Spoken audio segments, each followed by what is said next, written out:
في وقت كانت فيه برامج الأطفال تعرض في فترات يومية قصيرة في قنوات مختلفة، ولم تكن فيه قنوات الأطفال متاحة للجميع.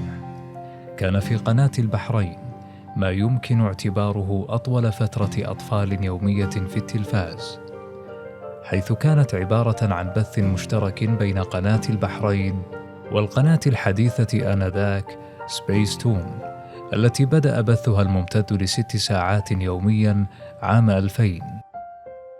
وخلال ذلك الوقت قدمت سبيس تون ما يكفي لجعلها تحقق شعبية بين الناس.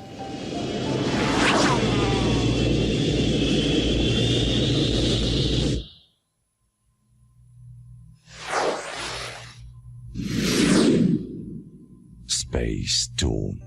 بعد 2 من إتاحة البث المشترك، قررت وزارة الإعلام البحرينية وقف بث سبيس تون لما اعتبرته إخلالاً بالعقد المبرم بينهما. وكانت قناة سبيس تون حينها مستقلة ببثها الذي جعلها أول قناة أطفال متاحة طوال العام في الوطن العربي، ولم يكن لها إلا منافس واحد يأتي في وقت معين من كل عام، قناة الآرتينز، التي كانت تتاح بشكل مجاني في العطلة الصيفية. مع ذلك استمرت سبيس تون بالتوسع، وعادت في مطلع عام 2004 بفترة أطفال في قناة أخرى، ولكنها لم تكن في قناة البحرين هذه المرة، بل في قنوات التلفزيون المصري، حيث كان اسمها ساعة شباب المستقبل، وكانت تعرض يومياً لمدة 8 ساعات موزعة على القنوات المحلية 8. بعد بضعة أشهر من نفس العام ظهر إعلان في قناة MBC يوحي بانتهاء فترة الأطفال فيها، فالإعلان كان عن إطلاق قناة خاصة للأطفال، وهي القناة الثالثة في سلسلة قنوات مجموعة MBC.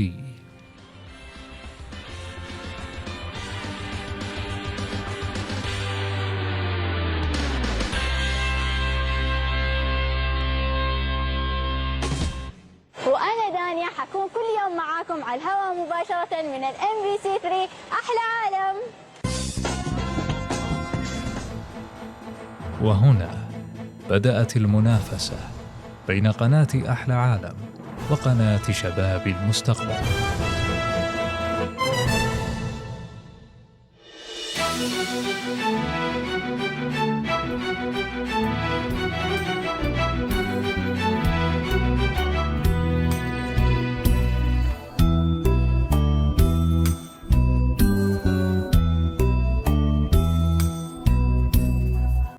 كانت MBC 3 قادمة بقوة، لا لتنافس سبيس تون وحسب، بل لتتفوق عليها وتصبح قناة الأطفال الأولى في الوطن العربي.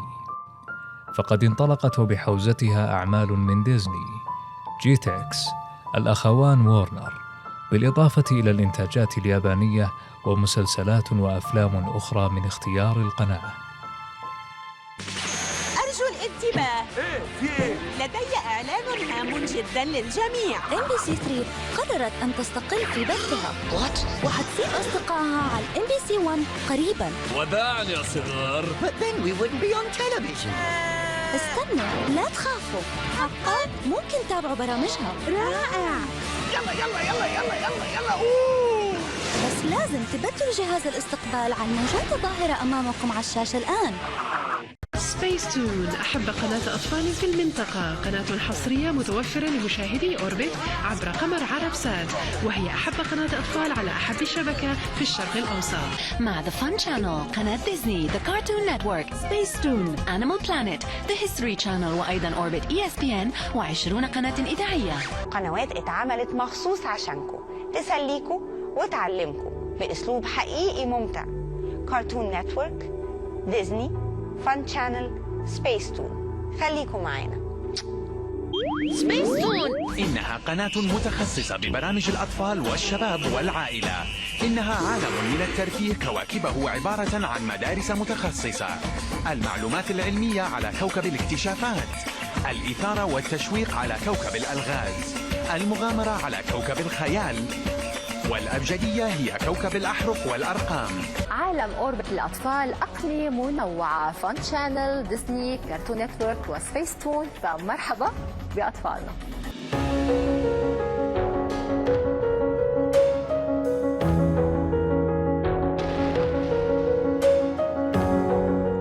أكثر ما تتمحور حوله هوية سبيس تون كان فضاءها المليء بالكواكب التي يمثل كل كوكب منها تصنيف البرامج التي تعرض فيه، فضلاً عن الشخصيات الكرتونية المصاحبة لتلك الكواكب والتي كان أولها الدودة، ثم تلا ذلك تعدد الشخصيات في القناة.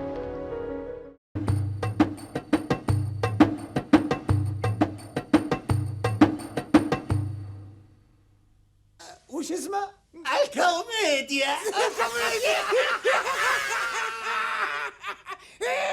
هلا بفرسان كوكب التاريخ اللي نعتز فيه. هلا هلا بيكم هلا. كان مظهر القناة عموماً في هويتها الأولى والثانية يتسم بظلمة الفضاء، وكانت تقدم فيه فكرة المنظور من داخل المركبة الفضائية. يمكن اعتبار المخرجة السورية سلافة حجازي المسؤولة عن كل هذا، فقد كانت هي المديرة الفنية للهوية الأولى والمديرة الإبداعية لتجديد الهوية عام 2005. أما هوية MBC3 فتتمحور حول المربع الأخضر الذي لاحقاً صنعت منه شخصية كرتونية يتغير محيطها وتختلف حوادثها باختلاف الفواصل. هاي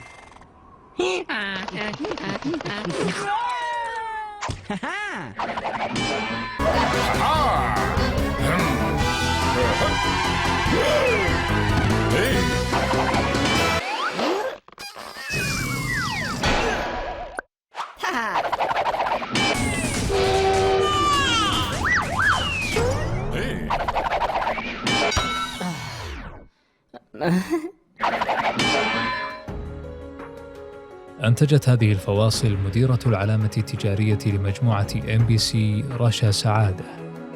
أما الابتكار والتصميم والإخراج فنفذه المدير الإبداعي لمجموعة MBC آنذاك المخرج ألكسندر غرينك بواسطة شركة ليغا وان الألمانية. يلا إيش قاعدين تستنوا؟ زوروا موقعنا mbc3.net واعطوا اسم لصديقنا. MBC3 مطلوب اسم.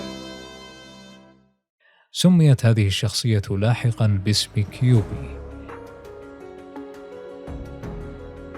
أما تصنيف البرامج في القناة فيتمثل في مسميات لفقرات لها مواعيد محددة.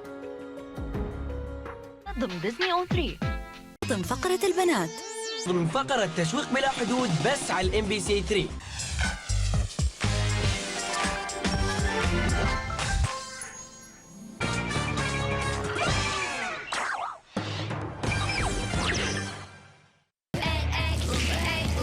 نيكلوديان 3 من المرح المتواصل.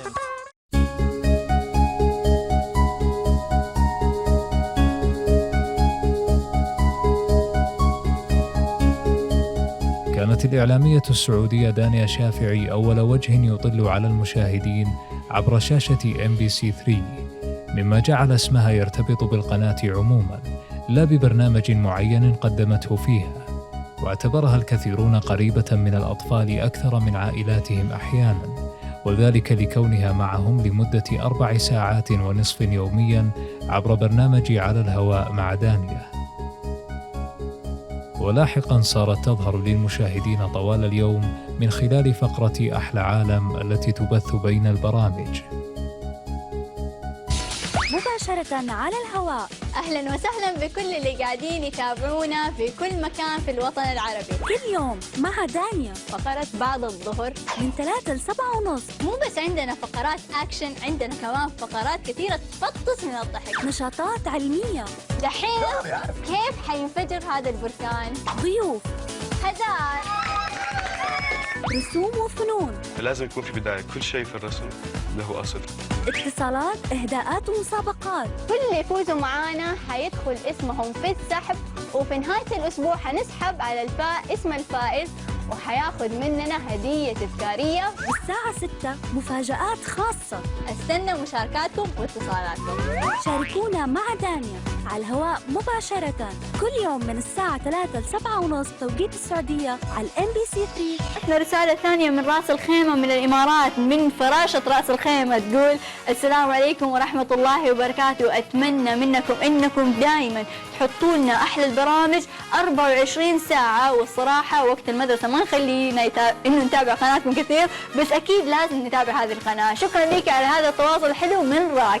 أصدقائنا المشاهدين نخليكم دحين مع البرنامج الجاي MBC.ai MBC.ai. شادي تقدر تحط حقت الكاميرا. أيوه.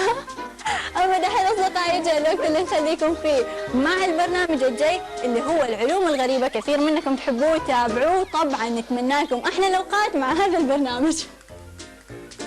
ليكم مني أحلى سلام من أحلى عالم، ومني ومن كل أسرة MBC 3 نتمنى لكم أحلى الأوقات، ومني ليكم في النهاية أحلى سلام من أحلى عالم.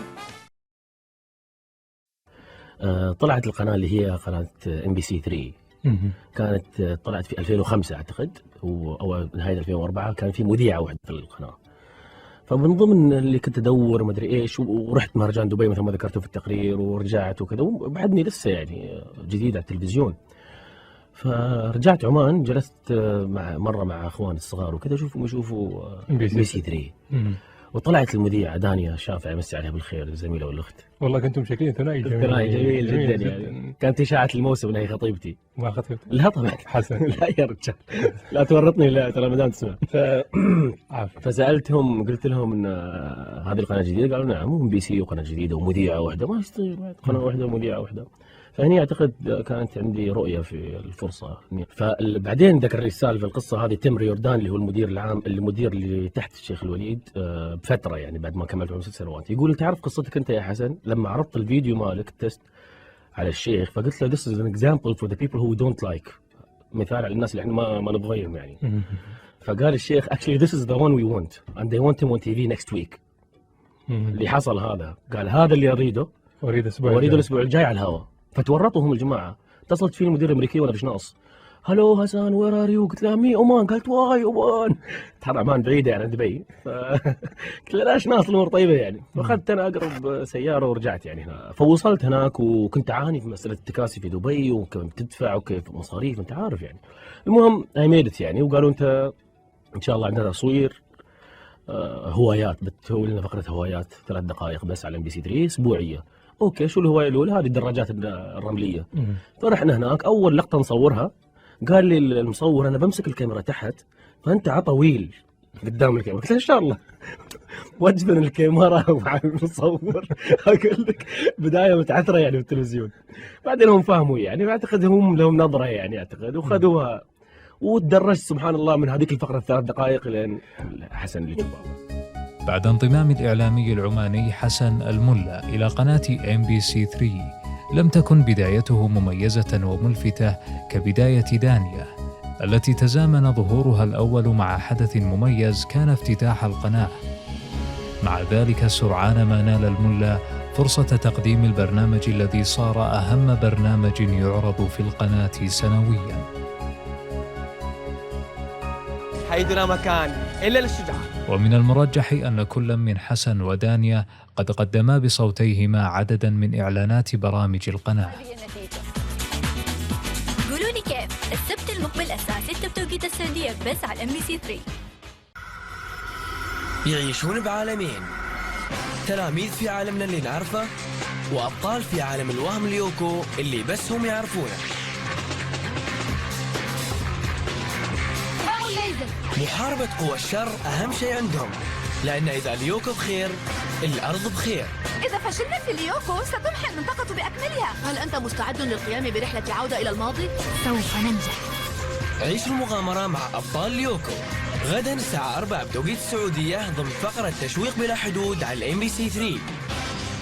نبغي نعرف أكثر عن ديننا الإسلامي الحنيف، ونبغي نعرف أكثر عن رسولنا صلى الله عليه وسلم. فيا أستاذ حسن عرفنا أكثر. اعرف أكثر اليوم الساعة 4:30 بتوقيت السعودية بعد فوازير رمضان على MBC 3. لا أعرف. الحل لهذه العملية بتلاقونا بصيدود تنين غدا الساعة 6 بتوقيت السعودية على MBC 3. هذه قصة يوغي اللي يحاول دائما انه يهزم عدوه اللدود قبل ما يغرق الكوكب في رمال الزمن. يوغي من السبت لين الربوع الساعة 5 بتوقيت السعودية على MBC 3. كانوا صورة فرعونية منقوشة على الحجر، صوروهم وبعدين رسموهم وصاروا أشهر لعبة ورق، مبارزة الوحوش. مهما كان القتال قويا يستطيع يوغي الفوز دائما. يوغي غدا الساعة 4:30 بتوقيت السعودية ضمن تشويق بلا حدود. الرسالة الثانية وصلت لنا من محمد سالم خلفان القايدي من الإمارات العربية المتحدة، عمره 12 سنة، يقول: أشكر وأسلم على كل العاملين لهذه القناة الرائعة جدا جدا، وأقول أن الموقع الجديد رائع ويعجز لساني عن شكركم، وأنتم رائعون بالفعل، أنت يا حسن ودانيا والمخرج أيضا. أهلا وسهلا أصدقاء الأطفال، أنا عندي خبر لكم مفرح جدا، هو أنه عيش سفاري 3 ابتدى الطلبات عليه، وإن شاء الله إذا بغيتوا تسجلون عندنا كل ما عليكم أنكم تراسلونا على عنواننا اللي هو mbc3@mbc.net، أو أنكم تدخلون على الويب سايت تبع MBC وتلاقون كل المعلومات جاهزة. كل ما عليكم أنكم تضيفون معلوماتكم وترسلونها لنا، وإن شاء الله تكونون من المقبولين إن شاء الله.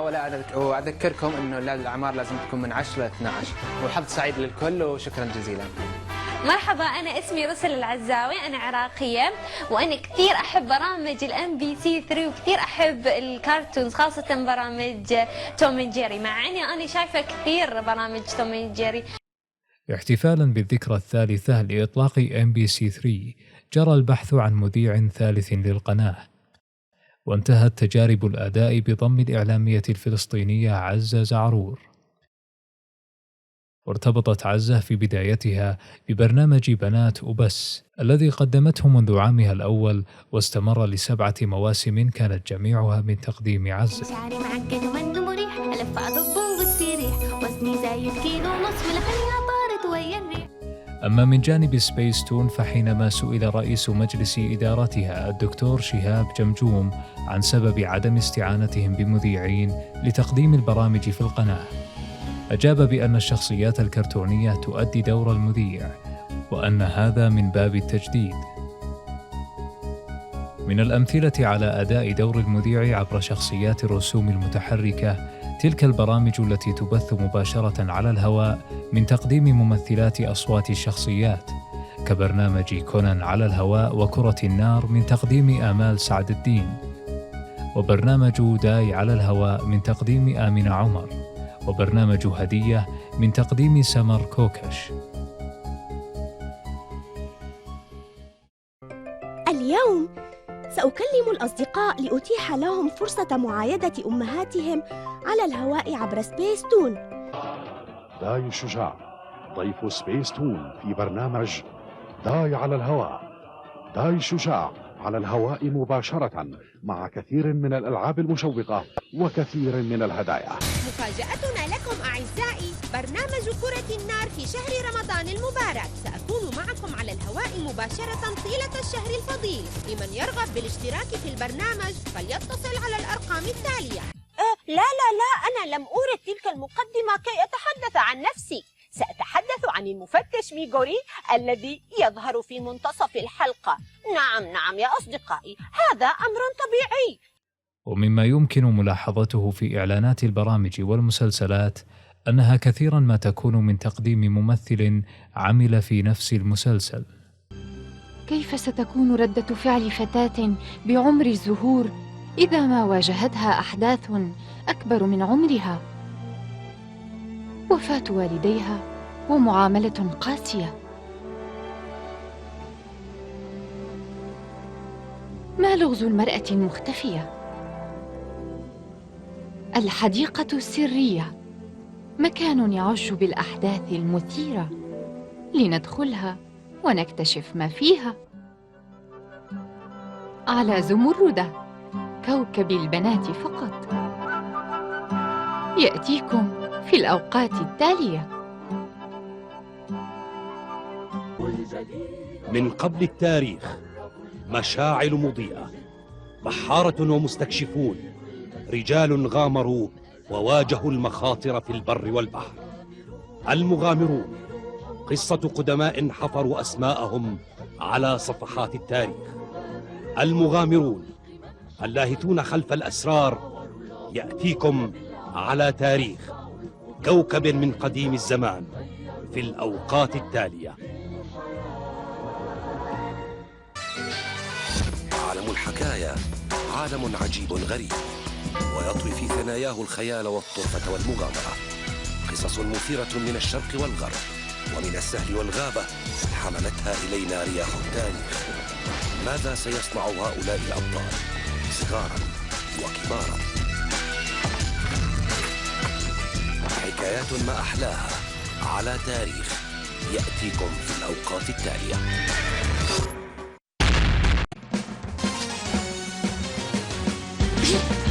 يقتحم الموج ولا يبالي، ويخوض الأنهر ولا يخاف، لأن الصيد فن ومهارة. أيا كانت الطريقة فهو لا يخشاها،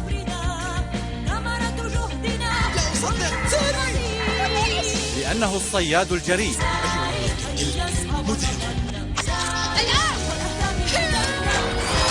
الصياد الجريء على مغامرات يأتيكم في الأوقات التالية. هذا الشخص هو أنت. كونان، أشهر محقق في القرن 21. كونان، محقق فاق شارلوك هولمز بعشرات المرات. أنت فتى رائع، لقد ساعدتني في هذه القضية ولن أنسى صنيعك. ذكاء، قوة ملاحظة، وقوة استنتاج وعبقرية. أعتقد أن اللغز بدأ من هذه النقطة. لحظات شيقة تمضونها في كل حلقة مع المحقق كونان، وهو يحل الألغاز التي تواجه الشرطة. المحقق كونان على أكشن كوكب الإثارة والغموض في الأوقات التالية.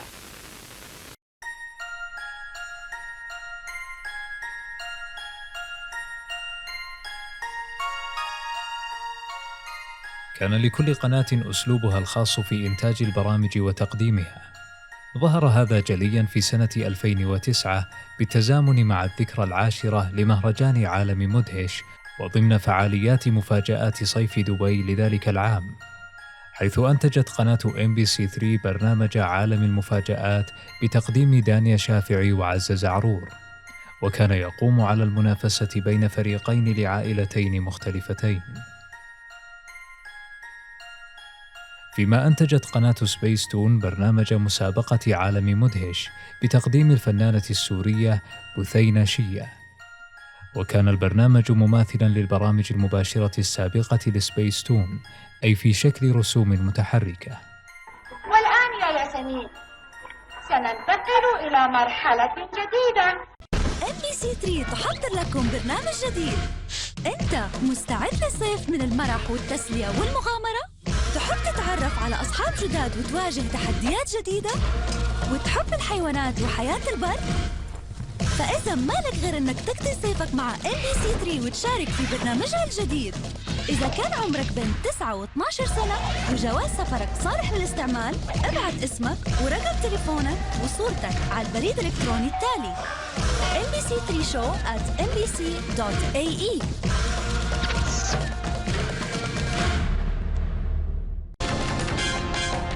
بدنا ننقي الأقوى عشان نضعف فريقهم. حاب أقول له إنه مش بس الصبيان لهم حق يعملوا هيك أشياء قاسية.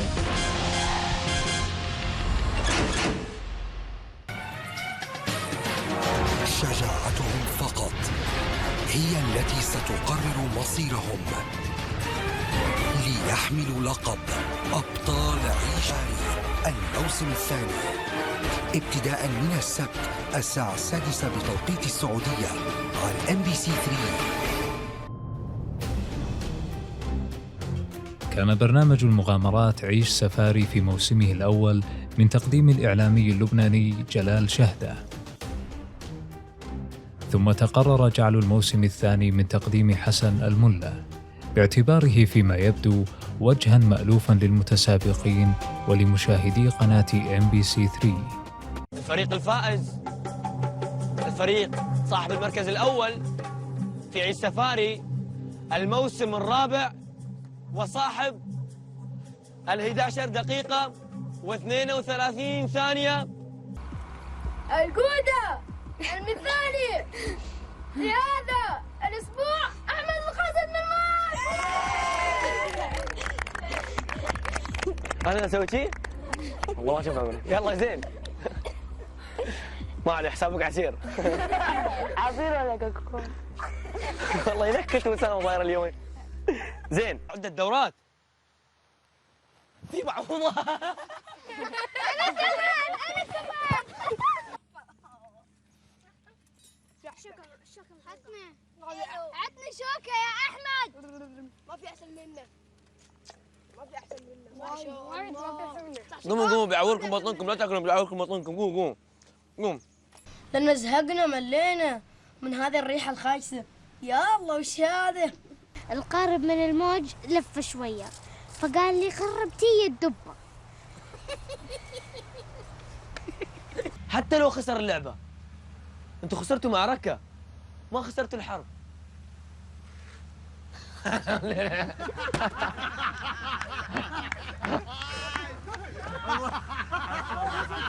الفريق الفائز في عيش سفاري الموسم الخامس أكيد هو صاحب توقيت 11 دقيقة و43 ثانية، صاحب المركز الأول في عيش سفاري الموسم الخامس.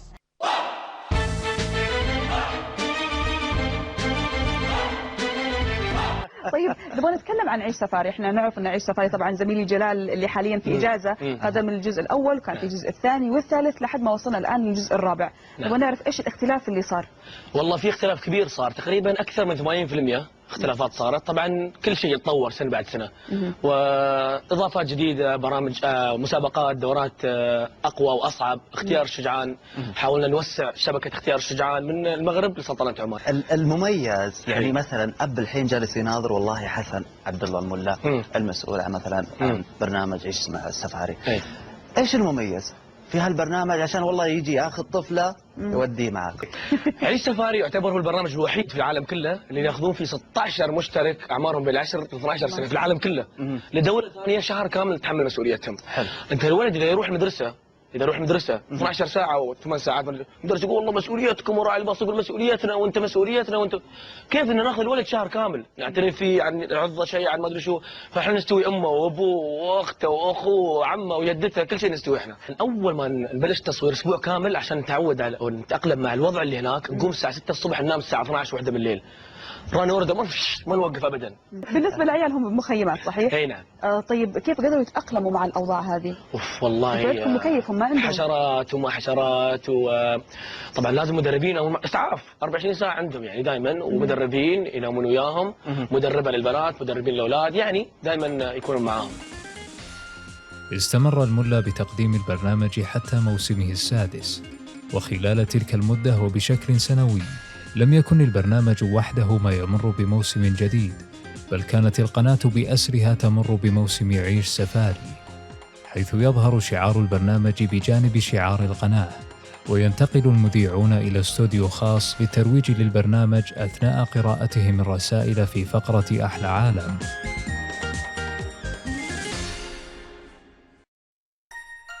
بعد برنامج عيش سفاري تعددت إنتاجات MBC3 للبرامج الحية، وكانت عبارة عن نوعين، إما برامج فردية أو برامج تحوي مشاركين، وكانت دانيا شافعي مقدمة الكم الأكبر من كلا النوعين.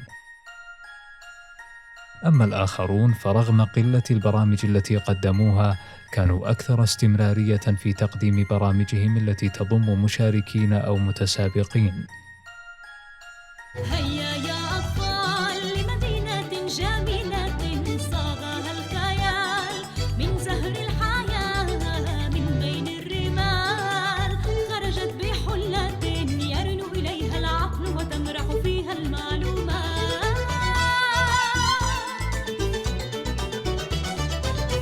عفوا، ظننتك تريد خطفه فحاولت إنقاذه.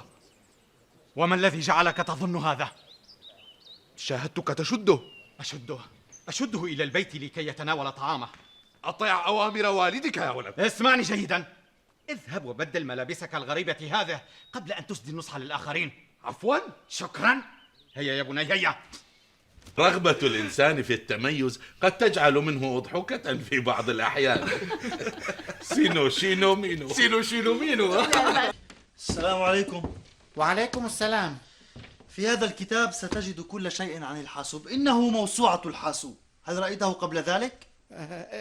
لا، لم أره. من العيب أن تخلو مكتبتك من مثل هذه الكتب. لن تخلو مكتبتي منها. أحسنت. تفضل. ما هذا؟ سيرة حياتي. سيرة حياتك؟ نعم، فليس في مكتبتي أي كتاب. وما الإنجاز الذي قمت به لكي يكون هناك كتاب عن سيرة حياتك؟ لم أقم بأي عمل، ولذلك فالكتاب يتألف من صفحتين فقط.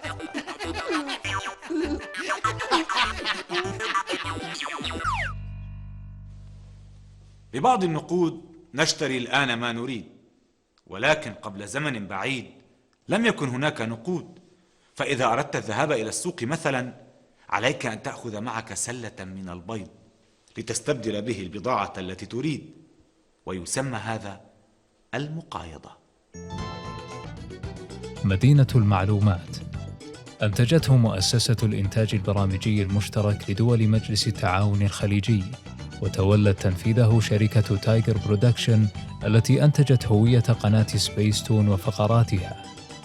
بل إن طاقم مركز الزهرة من مغنين وكتاب وممثلين شارك كثير منهم في هذا البرنامج الذي كان في موسمه الأول من إخراج سلافة حجازي المشاركة في تأليفه. ضم هذا العمل العديد من الوجوه والأصوات المألوفة والمعروفة، وتنوعت فقراته بين ما هو تعليمي وترفيهي وغنائي وتربوي. إن كان يعد بشكل ما أحد برامج قناة سبيستون باعتباره أنتج بكم كبير من كوادرها، فلم تصنع القناة غيره من البرامج الحية، ولم تقدم غيره برنامجا عربيا حيا سوى برنامج رحلة مع عمو حسن من تقديم حسن شاهين، الذي عرضت له قناة MBC3 برنامج اعرف أكثر. إلا أن MBC3 ومع كثافة إنتاجها للبرامج الحية قد عرضت عدة برامج عربية حية لم تكن من إنتاجها، كالبرنامج المصري شوية عيال من تقديم الفنان أحمد حلمي، وبرامج أحمد الشقيري لو كان بيننا وخواطر، والمسلسل المصري رمضان أبو صيام، إضافة إلى البرامج الحية الأجنبية التي كانت تعرض مترجمة إلى العربية، مثل برامج ستيفن مولهرن، تريكي تي في وبريليانت كريتشرز، وبرنامج ديدلي 60 من تقديم ستيف باكشال، ومسلسلات ديزني ونيكلوديون وبي بي سي مثل ذات سو ريفن ومغامرات سارة جين ودريك وجوش وملفات زاك والعلوم الغريبة، وعدة نسخ من السلسلة الشهيرة باور رينجرز، والمسلسل الأمريكي الذي حقق للقناة نجاحا سريعا بعد إطلاقها مسلسل فول هاوس. هذا إضافة إلى عدد كبير من الأفلام الأمريكية الشهيرة. هوم ألون 3 الخميس الساعة 8 بتوقيت السعودية على MBC3. Harry Potter, such an honor it is. Harry Potter must not come back to Hogwarts this year. Terrible things are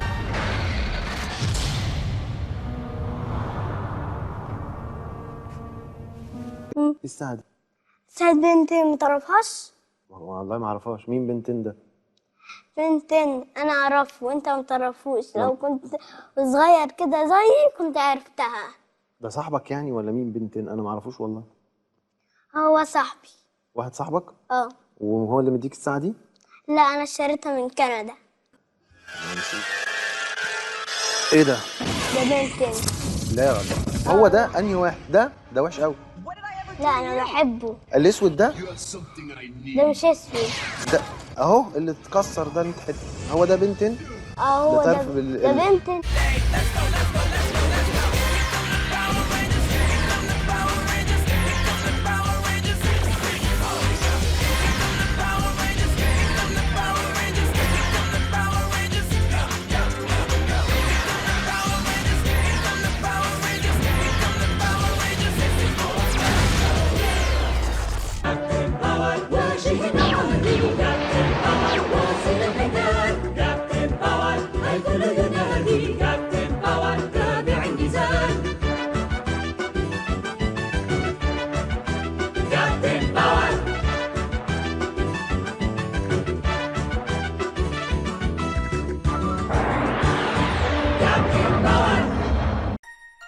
قدمت قناة سبيس تون كماً من البرامج الحية الأجنبية، ومما ميزها أن جميع تلك البرامج كانت مدبلجة إلى اللغة العربية، مثل البرنامج الوثائقي البحث عن المعرفة، وبرنامج الألعاب الإلكتروني البريطاني سايبر نت الذي يسمى في بعض الدول انتراكتيف، وقدم في القناة باسم سبيس تون انتراكتيف جيم بتعليق سامي رضوان.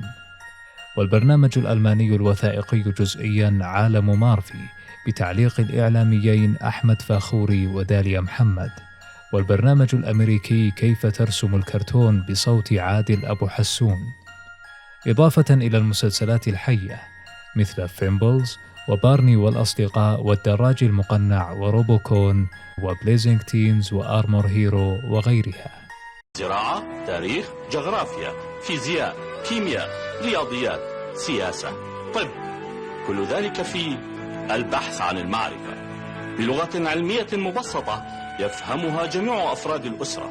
البحث عن المعرفة عمل يستمتع به الناشئة، تشاهدونه على علوم كوكب الاكتشاف والمعرفة. والآن لننوع في رسم الأشكال قليلا. سنرسم امرأة. كلنا يحب أن يلعب، ولكن ماذا يلعب؟ سبيس تون انتراكتيف جيم برنامج رشيق وشائق بين ميزات الألعاب وبعض مساوئها. يدخل في التفاصيل ويقدم النصائح والمساعدة للاعبين في بعض المواقف الحرجة. لعبة الأسبوع المميزة.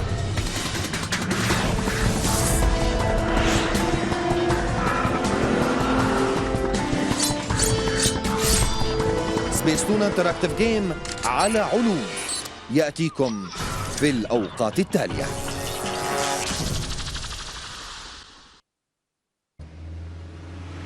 عاد بول إلى إفريقيا مع علماء مستحاثات آخرين للبحث عن مزيد من هياكل الديناصورات العظمية. توجهوا إلى بلد يدعى النيجر، يقع في وسط إفريقيا وكله صحراء تقريبا. هناك عدد قليل جدا من القرى على الطريق التي سلكها بول والآخرون. يعرف صديق موتالا أن هناك مستشفى مخصصا للفيلة على بعد 12 ساعة.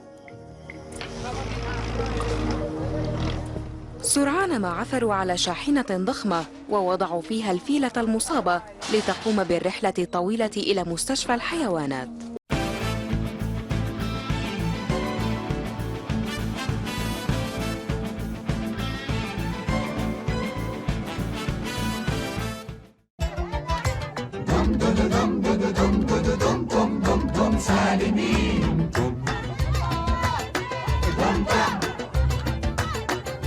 على غرار مدينة المعلومات كان مسلسل الرسوم المتحركة الخليجي دمتم سالمين من إنتاج مؤسسة الإنتاج البرامجي المشترك لدول مجلس التعاون الخليجي، ومن تنفيذ شركة تايجر برودكشن التابعة لسبيس تون، وأخرجته وشاركت في تأليفه أيضاً سلافة حجازي، وضم عدة أسماء من مركز الزهرة.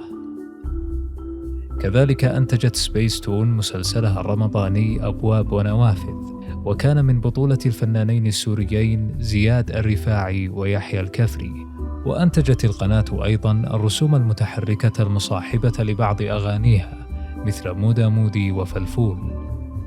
وبالتعاون مع سمسم للترفيه أنتجت سبيس تون مسلسل طباخ وغنم سنة 2012، إضافة إلى إنتاجها جميع برامجها المباشرة على الهواء في شكل رسوم متحركة.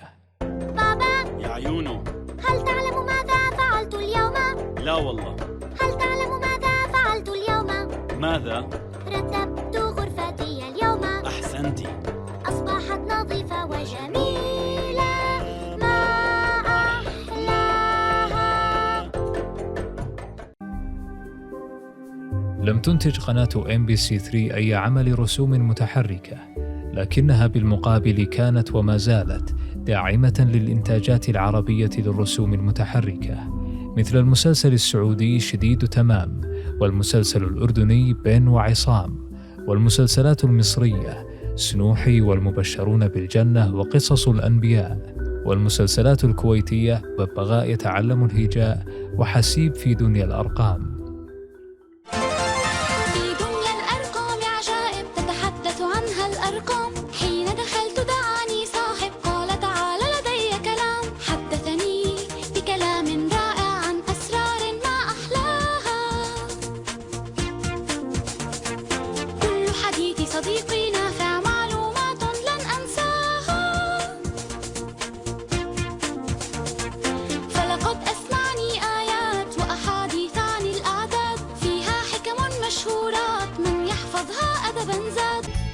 أبجد هوس حطي كلام صعفس قرشت رخذ ضبغوا أبجد وبلدنا الحلوة نغني لها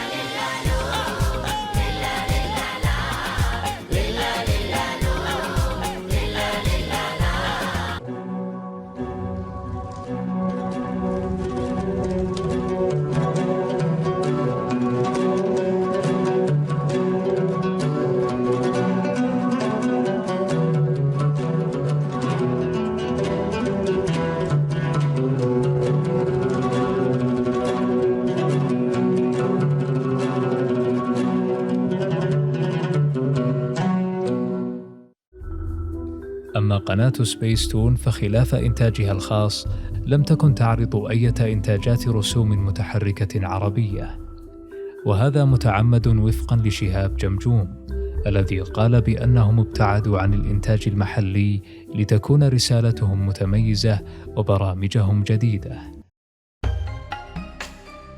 في استطلاع منشور في صحيفة البيان الإماراتية أجرته فاطمة الشامسي عام 2005 ظهر أن قناة MBC3 كانت تحتل المرتبة الأولى باعتبارها القناة المحببة للأطفال الذين أجري الاستبيان لهم، فيما كان المركز الثاني لقناة سبيس تون والثالث لقناة آرتينز. إلا أن ما يفضله هؤلاء الأطفال من رسوم متحركة كان كله مما تعرضه سبيس تون.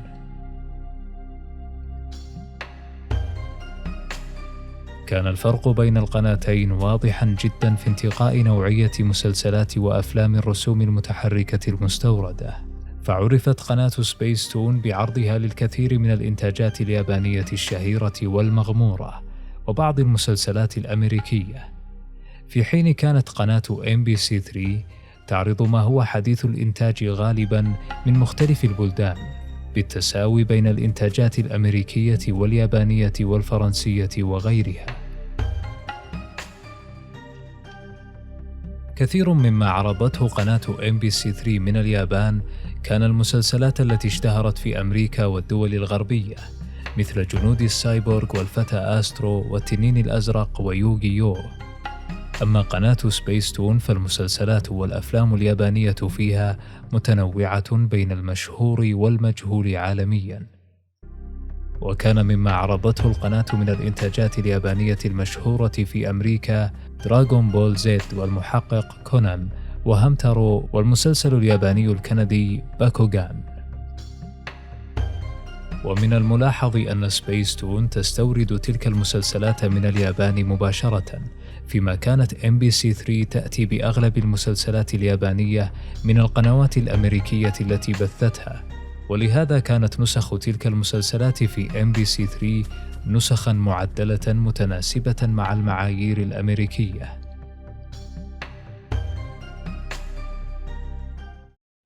امتازت كل قناة برسوم متحركة من تصانيف مختلفة كالمسلسلات الرياضية والتنافسية ومسلسلات وأفلام المغامرة والحركة والمسلسلات والأفلام الفكاهية وغيرها.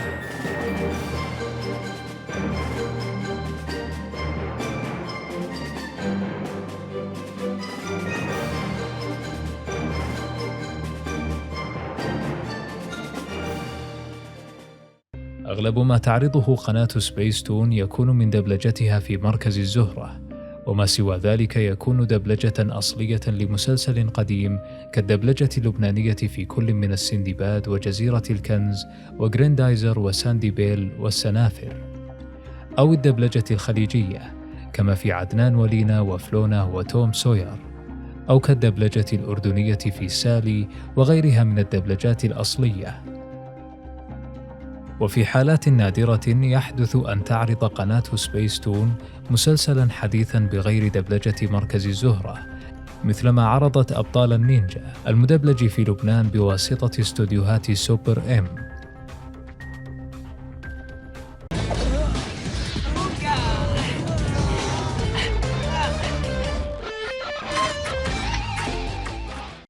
عم بيقولوا لي انه شو المسلسلات بمحطة سبيس تون. بسبيس تون في أكثر من مسلسل، وأنا ما كتير بتذكر لأنه نحن ما كتير إلنا علاقة بالأمور يلي بتنعرض على الشانلز. بس لما كنت بدبي بمهرجان مدهش كنت مرة ثاقبت انه حاطين بيج سكرين وعم بيعرضوا على سبيس تون. من بينات المسلسلات اللي شفتهم اللي انا مدبلج فيهم سلاحف النينجا، مايكل انجلو بسلاحف النينجا.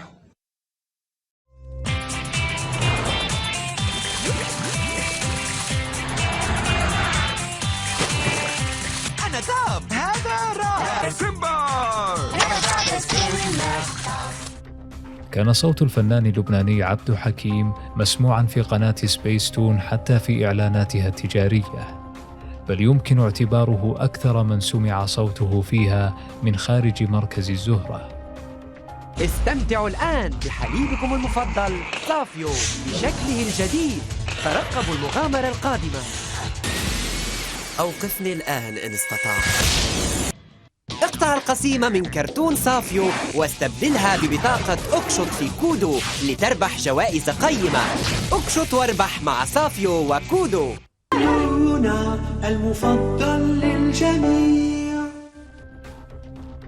شملت قناة MBC3 منذ بدايتها تنوعاً في دبلجات رسومها المتحركة من مختلف بلدان الوطن العربي، وتنوعت الدبلجات بين ما كان بالفصحى وما كان باللهجة الدارجة كالمصرية أو اللبنانية. هلا اتأكدت، كنت عارف إنه في غزاة من الفضا بهالمدرسة. يا خبر، ده الوحش يا جني، وحش زربيح. زربيح أخيراً مسك الوحش. هاي، شايف واحد ليه بيضايقوني؟ هما بيضايقوا كل الناس، بس يوم الجمعة 13 بيهربوا من دنيا الخيال ويسببوا مشاكل. شايف؟ ومنها ما جمع بين الفصحى والدارجة، مثل مسلسل الفسحة الذي جمع بين الفصحى والمصرية، أو مسلسل فلمور الذي جمع بين الفصحى واللبنانية. أوه كفى أمينة، لا بأس. ربما الضابط فحص تريد أن... ماذا أبي؟ لا أستطيع الحصول على الدمية؟ أبداً أبداً؟ خلص، شو هيدا؟ شفتوا؟ نعم، من حظك أنه لم يعد لقبك، وإلا لانتزعه منك طارق. هكذا. بلا جدال، لا منافسة. قد تكون مقالبك جيدة يا بوب، لكن طارق يدبرها أفضل منك بمراحل. أؤيدك في التحدي. كانت تلك الدبلجات من شركات إنتاج وتوزيع متنوعة، فمن الأردن مؤسسة الإنتاج والتسويق الإعلامي والشبكة العربية للإنتاج وشركة الشرق الأدنى، ومن الأردن وسوريا استوديوهات تنوير، ومن لبنان استوديوهات سوبر إم وسيتي آرت وفيلم لي وإيمج برودكشن هاوس، ومن مصر استوديوهات دوري مي وشركة إيموشن ميديا ونيو برودكشن وإيكو ساوند، وأخيراً ومن سوريا أيضاً مركز الزهرة. عند استثناء مسلسلي دروع الفضاء وولفرين إكس مان، يكون جميع ما عرضته قناة MBC3 من دبلجة مركز الزهرة هو نفس ما عرض أيضاً في قناة سبيس تون. تمضي وتغامر في كل مكان مع قرد ماكر وحصان. لا لا لا. وبيبي الشقية. هذه يعني بيبي، وهذا صديقي نيلسون.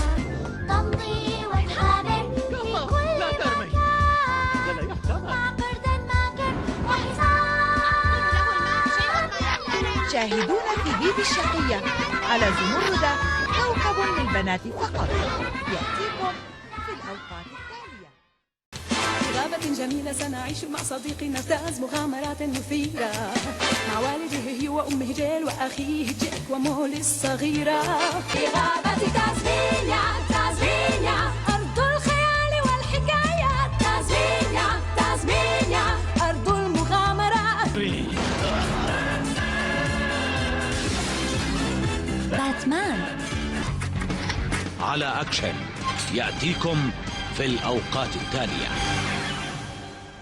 أتعرفون لسان العمة سلابي لاذع بعض الشيء، وقدمها قوية. أرجوك انصحيني، ماذا علي أن أفعل؟ تعالي إلى هنا. قفي أمامي. قضيت 4 ساعات في غرفة التزيين من أجل هذا الدور، مع أنه لا يستحق ذلك.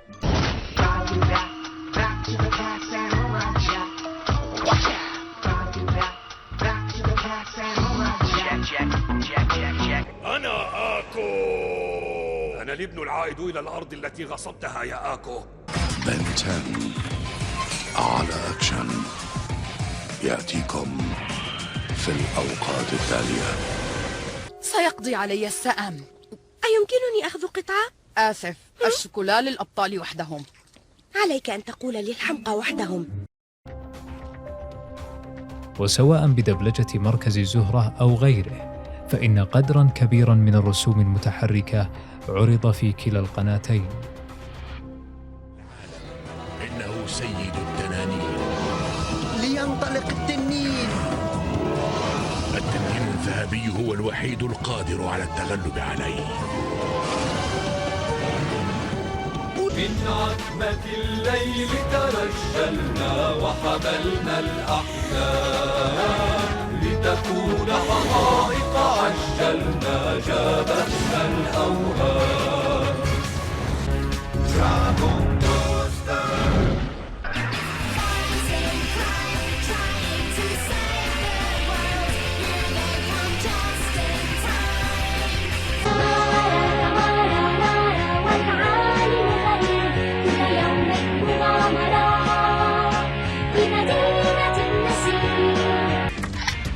بعد قليل أبطال النينجا. أبطال النينجا. لا أعتقد أن جوست ليلوكس تحبه مخفوق السمك وزبدة الفستق. لا، كانت تحبه في الواقع. شربته بسرعة.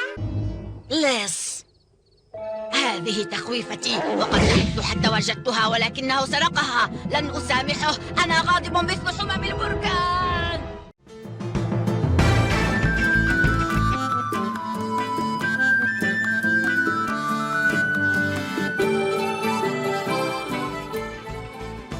تميزت قناة سبيستون بالشارات الغنائية المعربة، فحتى شاراتها المدبلجة التي يحتفظ فيها باللحن الأصلي تكون كلماتها في كثير من الأحيان مختلفة عن النسخة الأصلية.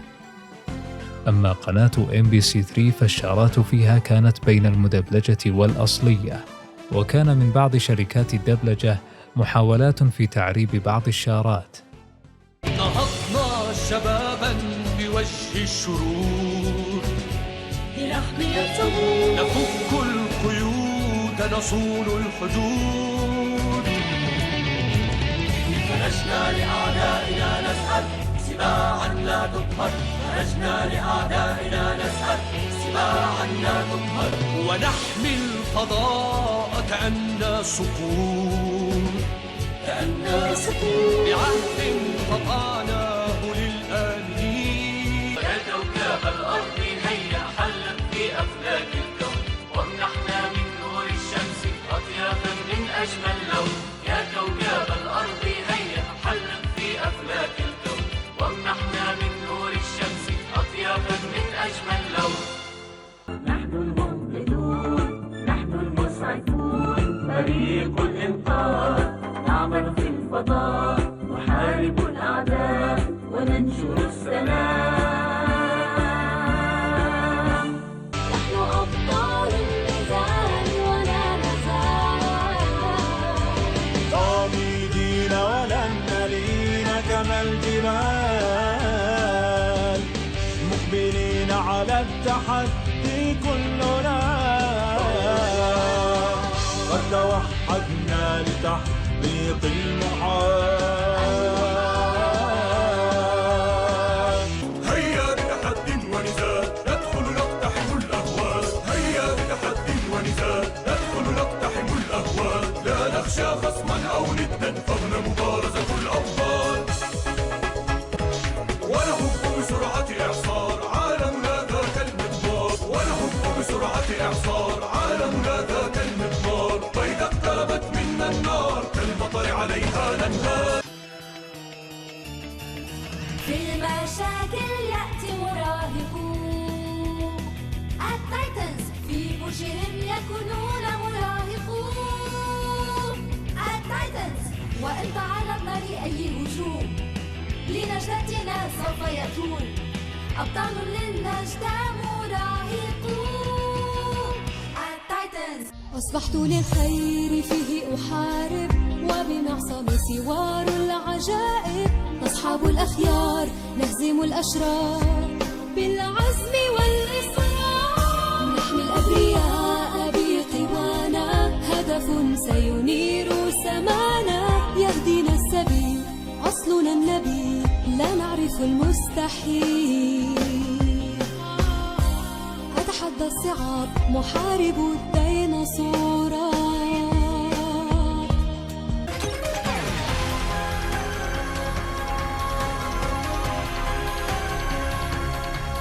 برو انتبهي. ستحصل على حريتك زي، أعلم ذلك.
في قناة سبيس تون يصعب حصر القائمين على الشارات الغنائية في رسومها المتحركة، إلا أن جلهم من الفنانين المحترفين إما في الغناء أو التلحين أو تأليف الكلمات، وربما هذا ما جعل تلك الشارات رمزاً لقناة سبيس تون تعلق به كثير من مشاهديها. من الأصوات البارزة في شارات سبيس تون رغم قلتها صوت كل من معن صالح وشهرزاد أورشو وإيمان الأمير وجان سمارة وشادي علي ونور العربي.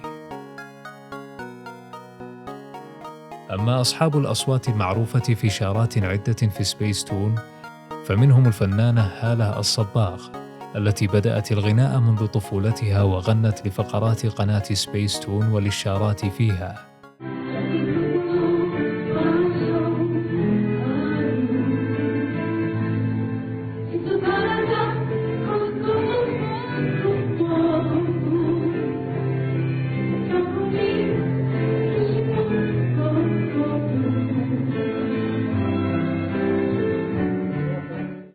كذلك من تلك الأصوات المعروفة صوت من لقبها محبوها بعندليب الطفولة، عنان الخياط، التي ورغم قصر مسيرتها الفنية تمكنت من ترك بصمة في القناة وفي ذاكرة محبيها لغنائها في فقرات سبيس تون وشاراتها. ومن الأصوات الغنائية المعروفة أيضاً صوت بسام الحسوني الذي بعدما غنى شارة باتمان والمقاتل النبيل وزورو وغيرها من الشارات المعربة والمدبلجة قرر الابتعاد عن الغناء وإتاحة المجال للمغنين لأن عمله في الأساس غير متعلق بالغناء.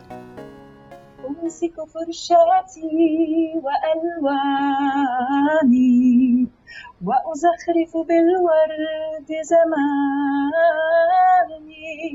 أحلامي طيوف وردية وطموحي يجتاز زماني، أحترم كبيرا وصغيرا وأصون عن السوء لساني.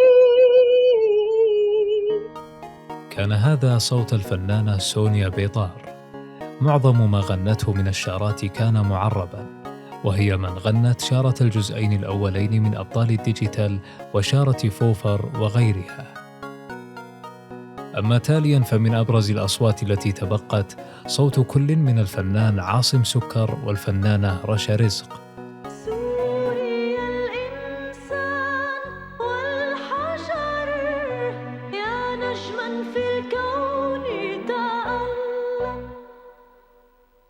أنت يا حبيبة نبل البشر، يا حلما في الأرض تحقق. امتاز عاصم سكر بأداء الشارات الحماسية كهزيم الرعد وصقور الأرض ودراغون بوستر ودراغون بول وغيرها، وجميعها كانت معربة. وحكايتهم كانت عبرة، بلغوا المجد وبلغوا الشهرة. وحكايتهم كانت عبرة، بلغوا المجد وبلغوا الشهرة. من يسعى للوصول لقلوب جميع الناس،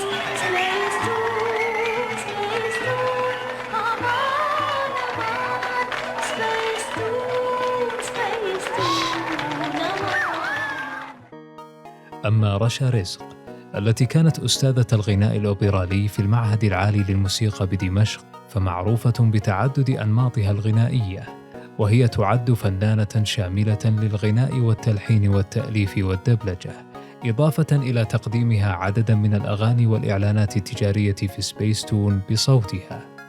كانت شاراتها متنوعة كتنوعها هذا، وقد غنت كلا النوعين من الشارات، فمن شاراتها المعربة دروب ريمي وباص المدرسة العجيب، والنسخة الثانية من شارة أنا وأختي، وشارة الأجزاء الأولى من المحقق كونان.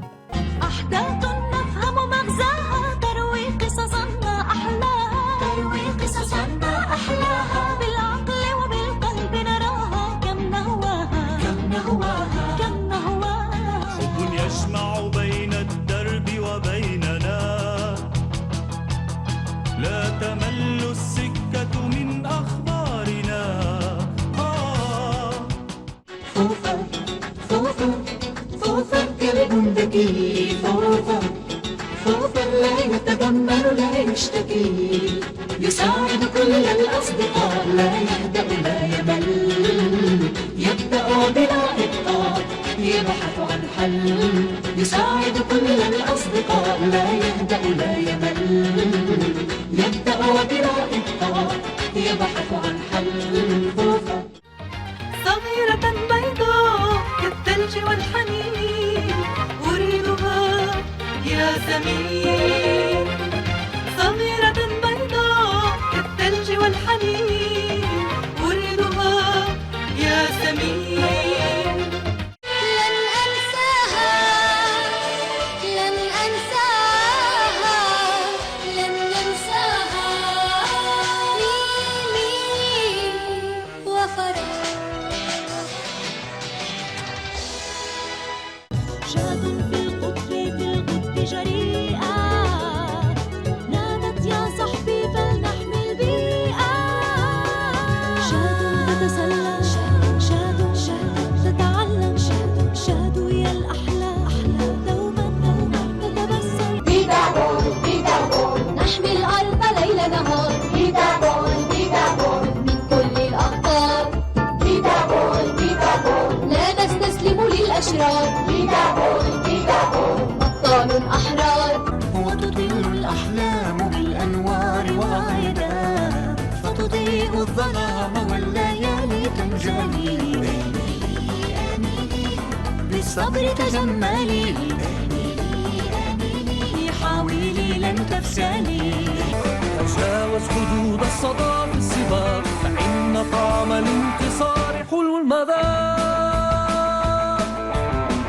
الشمس غايتك المدى، والفجر خيط قد بدا، فانسج نهارك كيف شئت واخترق السماء. الملفت أن كثيراً من هؤلاء ساهموا في بعض الأحيان بشكل أو بآخر في شارات بعضهم، كأن يلحن أحدهم شارة يغنيها غيره أو يشارك في غنائها أو تأليف كلماتها. إلا أن كثيراً من تلك الشارات احتوت صوتاً خافتاً لأحد مؤسسي قناة سبيس تون الذي كان خلف عدد كبير من أغانيها وشارات رسومها المتحركة من خلال تلحينها أو تأليف كلماتها أو الغناء فيها. مررت بخاطري فكرة، عبرت ظلت الذكرى، نسيت الحزن شوقا للغد الأفضل، دروب قد قطعتيها، أفينا البعد أم فيها، نسينا عيبنا في الأمس لم نسأل. قال الفنان الراحل زياد الرفاعي في لقاء أجراه معه أحد أعضاء منتدى ميكسات بأن طارق العربي طرقان جوهرة حقيقية، وأنه يحمل أكبر كم من المعجبين الذين كانوا دائما يأتون لمركز الزهرة يسألون عن طارق. قال أيضا بأن طارق طرقان على حد وصفه يخاف استعمال المصعد ويخاف الذهاب إلى الطبيب، لهذا كان زياد الرفاعي يخاف عليه حينما يراه. وذكر في ختام حديثه أنه عندما ينظر إلى طارق يحس أن فيه حالة معينة تشعره بالاطمئنان وبوجود أناس طيبين وبوجود الأم والورود وبكل شيء جميل.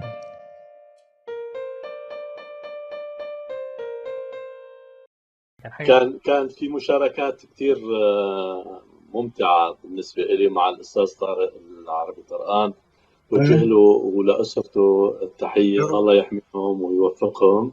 كان لي مشاركات في بعض الشارات، إن كان بسلوسان أو ب القناع. كل اللي يحكوا الشارات الحقيقة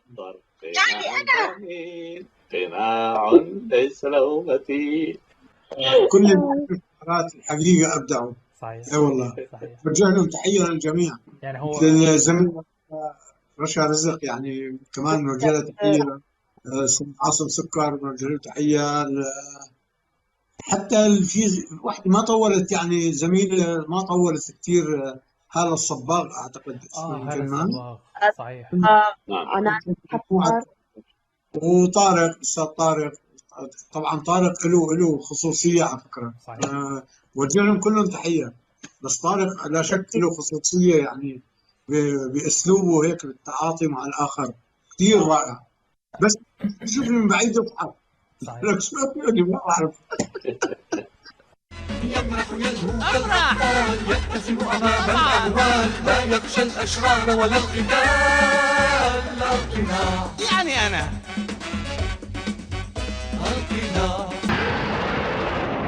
يأتي يوم يطوى يوم يغدو ماض أو خيال، ماذا أريد ماذا أصير، هذا هو السؤال. يأتي يوم يطوى يوم يغدو ماض أو خيال، ماذا أريد ماذا أصير، هذا هو السؤال. يأتي يوم يطوى يوم يغدو ماض أو خيال، أين أسير ذاك الطريق أمامي لا محال. يأتي يوم ويوم يغدو ماض أو خيال، أين أسير ذاك الطريق، هذا هو المجال. نعلم أننا لن يعيدنا الأمل من عالم الديجيتال، لا للعمل معا يدا بيد بحثا عن الطريق. هيا نعلم أننا لن يعيدنا الأمل من عالم الديجيتال، لا للعمل معا. في يوم همست في أذني من يمسح عن قلبي حزني، يرجعني خضراء اللون عشاشا للأطيار. في يوم همست في أذني من يمسح عن قلبي حزني، يرجعني خضراء اللون عشاشا للأطيار.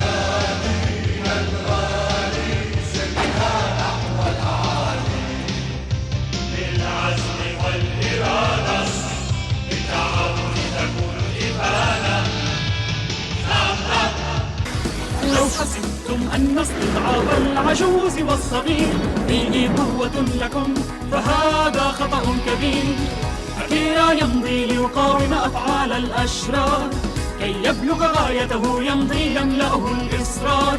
والعدل لا يسمو إلا بجهود الأبطال. من بين كل المخلوقات بالعقل امتاز الإنسان، رحلتنا بذكاء بدأت ونمت حتى الآن. كونان كونان أسرع فالزمن يجري يا كونان. كونان هيا يا كونان. لا لا لا لا لا لا لا لا لا لا لا. يا غيوم السماء قولي للسماء إن طائر المساء سيكون أنا. سيكون أنا. غيم هو حلمي غيم حلمي، أحلم دوما في أن أطير. أنرت الطريق وجدت اليقين، رفعت الجباه والهمم، أزلت الغبار عن وجه الحنين، أيقظت الرؤى والهمم.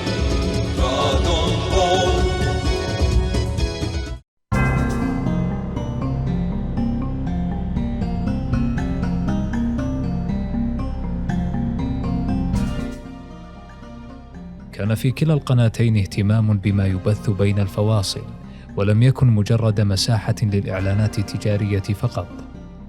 ففي بدايتها عرضت MBC3 بين فواصلها حلقات الكرتون المكسيكي رونشو، ثم صارت تعرض حلقات الخروف شون، ثم تلاها عرض حلقات السحلية أوسكار. كذلك عرضت القناة بين فواصلها البرنامج القصير هل تعلم، حيث يقدم فيه مذيعو القناة معلومات طبية أو علمية أو تاريخية أو غيرها بأسلوب فكاهي. هذا إلى جانب فقرة أحلى عالم التي صار اسمها لاحقاً تواصل. وكان للMBC3 نشاط كبير في عرض إعلانات مخصصة لكثير مما كانت تقدمه. خبر عاجل وهام لما يحدث في عالم الكرتون.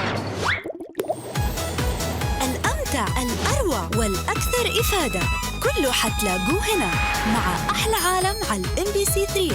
ولسه ما خلصنا. أين؟ متى كانت؟ أين تقع؟ جاوب على سؤال اليوم. إجابة صحيحة أو تواصلوا معنا عشان تدخل في السحب على الجوائز الرائعة.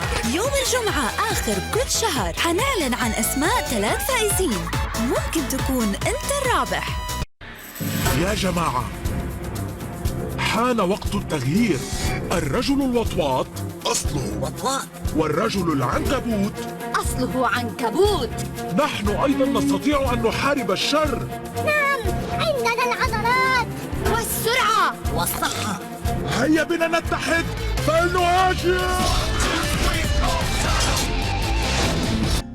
وقد عرضت القناة لفترات محدودة أغاني الأطفال لكل من نانسي عجرم وحلا الترك، اللتان ظهرتا في MBC3 في نفس فترة عرض أغانيهن، حيث غنت نانسي عجرم في احتفال القناة بمناسبة مرور 3 سنوات على إطلاقها. ثانيا مشاهدينا الكرام والحضور اللي متواجدين معانا في حفل MBC3 في عيدها الثاني، وصلنا لأهم الثالث. أنا أبى أصغرها ما بكبرها حسن، أوكي؟ طبعا وصلنا لأهم حدث الحين وأهم فعالية وأهم شيء راح يكون موجود معانا غير الأشياء اللي كانت موجودة معانا.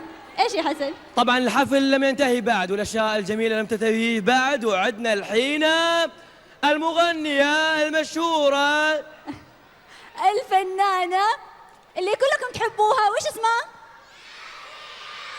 فعلا الفنانة نانسي عجرم موجودة معانا، وتحية كبيرة ليها عشان تجي تحية كبيرة.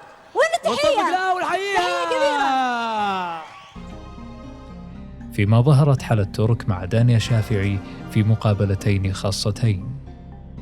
تبي قلم ومسطرة ودفتر تبي مسطرة. هذا القلم اللي تبغاه أختك، أعطيها إياه. مبسوطة حتغني في كل الألبوم؟ إيه الجديد؟ إيه وايد وايد مستانسة. يلا إن شاء الله تشوفي كل اللي يحبوا حلا هناك وراح يغنوا معك. أنا سمعت كل مكان في عندهم أطفال صغار كلهم يغنوا أغانيكي. تخيلي حاضرين الألبوم كله. والله؟ أيوة. ما أعرف أنا. لما تروحي الحفلة إن شاء الله حتشوفيهم كلهم موجودين وكلهم حيغنوا معاك. إذا مشاهدينا كانت معانا حلا ترك، حكت معانا عن الأغاني اللي غنتها وقالت لنا أكثر عن كلمات الأغاني وعن تجربتها في هذا العمل الفني، وطلبت منا ومن جميع أصدقائنا إن نروح على طول نشتري هذا السي. فيلا ناخذ هذا السي المهدى من MDC3 أحلى عالم لجميع أطفال العالم. أما في سبيس تون فكانت حلقات متنوعة من شنقل ومنقل، وحلقات مدينة الورق ومحارب الكسل وكم أتمنى المأخوذة من برنامج مدينة المعلومات، وحلقات السلامة المرورية، هي وغيرها ما يعرض بشكل متفرق أثناء اليوم من الرسوم المتحركة بين الفواصل. أما الفقرات القصيرة التي من إنتاج سبيس تون فمنها فقرة لأخذ العلم التي قدمها ممثلون ومذيعون مختلفون، وفقرة الرابط العجيب ولمعلوماتك ووطني العربي وغيرها من فقرات القناة المتنوعة أو المأخوذة من برنامج مدينة المعلومات. مدينة سكانها طيبون ظرفاء وعلى استعداد دائما أن يعطوك معلومة مهمة. أين نحن؟ نحن في مدينة المعلومات.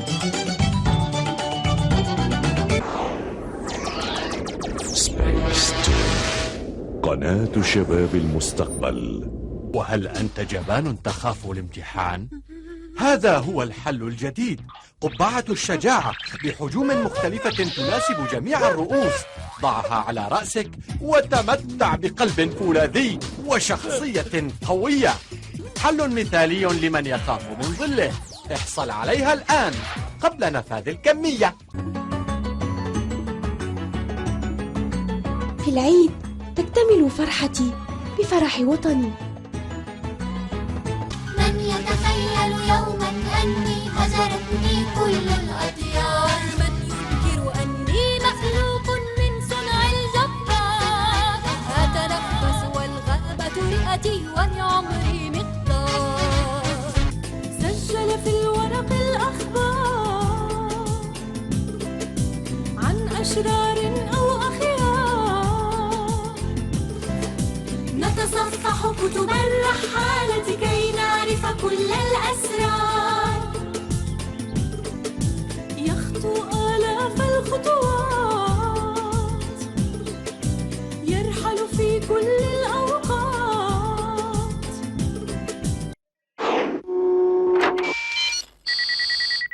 كلما تعلمت شيئا جديدا شعرت بسعادة كبيرة. أبطال هذا الكوكب لا يبكون في المدرسة. من الأدب ألا نتجاهل نداء الآخرين لنا حتى ولو كنا نشاهد محطتنا المفضلة سبيس تون. أنا لست من خلط المزاح بجده، فالجد جد والمزاح مزاح.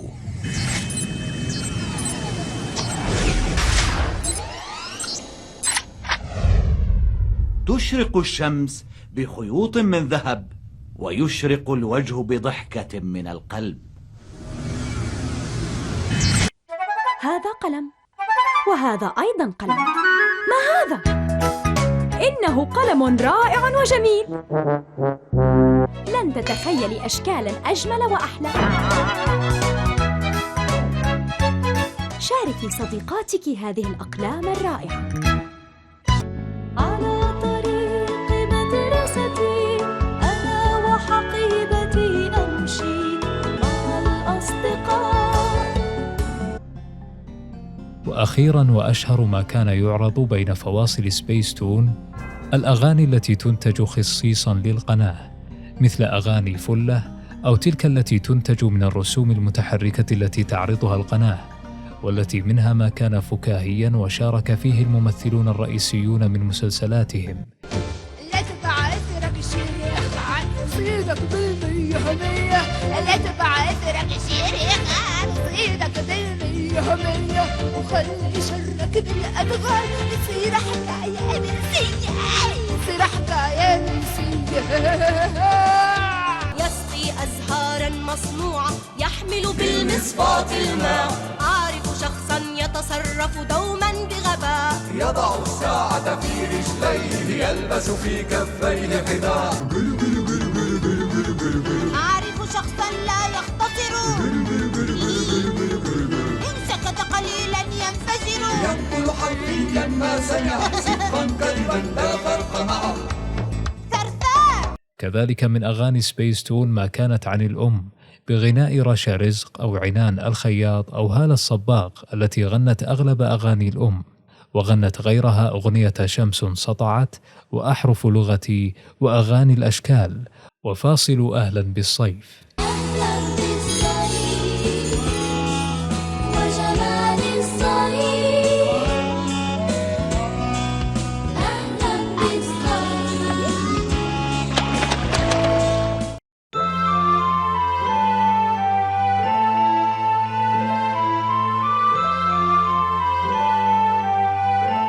في شهر رمضان تظهر القناتان بحلة خاصة كما الحال مع أغلب القنوات التلفزية.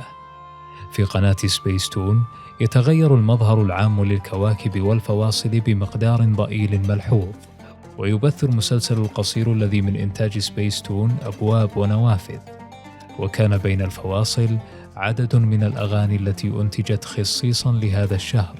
ولا يخلو محتوى القناة في هذا الشهر الفضيل من الفقرات الدينية المتنوعة، كفقرة تلاوة آية من القرآن، وفقرة الأحاديث النبوية، وفقرة الأدعية، وفقرة معلمنا رسول الله، وكثير منها كانت بصوت الفنان مأمون الرفاعي الذي ارتبط صوته في سبيس تون بهذا النوع من الفقرات. وقد كانت سبيس تون في بداياتها تضع شريطاً أحمراً سفلياً تعرض فيه آيات من الذكر الحكيم وبعضاً من الأحاديث النبوية والحكم الدينية، وكان هذا قبل إطلاقهم الشريط الأزرق. أبي أحبك وأحب رمضان. وأنا أيضاً أحبك يا وسيم. أحب رمضان. وأنا أحبه أيضاً. رمضان رمضان رمضان رمضان. الأمر مختلف قليلاً من جانب قناة MBC3، فالقناة كانت لا تستخدم سوى فاصل رمضاني موحد، ولم تكن تحوي أي أغاني رمضانية أو فقرات دينية أثناء الفواصل. ولكن بالمقابل فإن نوعية البرامج التي تعرض فيها خلال شهر رمضان كانت تنتقى بعناية واضحة. ففي هذا الشهر الفضيل تخصص MBC3 مساحة كبيرة من بثها لعرض المسلسلات الرمضانية أو الدينية عموماً، هذا بالإضافة إلى فقرة فوازير رمضان التي كانت تبث بشكل مباشر عصراً، وذلك قبل إطلاق برنامج تسالي. الهدف من هذه الحملة هو العطاء بين الأصدقاء اللي راح يتبرعوا بالهدايا ويحطوها في 3 صناديق كبيرة حقت MBC3، وبنختار منهم 3 أسماء سفراء. وإيش راح يصير لما يختاروا السفراء ال3؟ أنا ودانيا والسفراء ال3 بنروح للجمعيات الخيرية عشان نقدم الهدايا لأصدقائنا، وما بنكون بروحنا، بتكون الكاميرا ورانا دايرة على الهواء مباشرة. وما تنسوا كمان تتابعوا موقعنا على الإنترنت، وكل رمضان وأنتم بخير. شكرا لكم وشكرا لكل المتبرعين. أحلى رمضان مع شو؟ في رمضان شوفوني أنا وكل فريق MBC3 عشان تحضروا فزورة رمضان. قالوا لي أجي هنا، في أحد راح يرسمني؟ أيوة أنا اللي برسم، تفضلي وقعدي هنا. كل يوم طول شهر رمضان الكريم في فزورة جديدة، ولازم تتابعوني عشان تعرفوها. أحلى رمضان مع أحلى عالم.